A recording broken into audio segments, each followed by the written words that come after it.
தை மாதத்தின் கடைசி வெள்ளிக்கிழமை. இந்த நாளில் சில பொருள்களை தெரியாம கூட வாங்கிவிடக்கூடாது. நம்ம முன்னோர்கள் சொன்ன ஒரு முக்கியமான விஷயம் இருக்கு. பொதுவாகவே வெள்ளிக்கிழமையன்று சில பொருள்கள் வீட்டிற்கு நல்லது இல்லை. அதிலும் தை கடைசி வெள்ளி நாளில் தவறுதலா கூட இந்த பொருள்களை வாங்கினா வீட்டில் பண கஷ்டம், தேவையில்லாத பிரச்சனைகள் வர வாய்ப்பிருக்கு.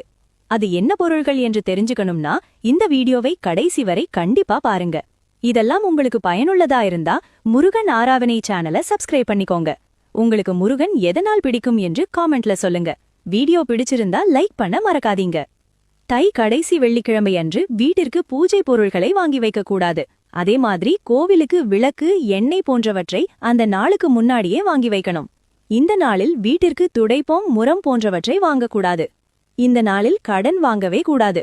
அப்படி வாங்கினா அந்த கடன் அடைக்க முடியாம எழுத்து போல நீண்டுகிட்டே போகும். அதேபோல் தங்கம், வெள்ளி போன்ற பொருள்களையும் மறந்தும் கூட வாங்கிவிடாதீங்க.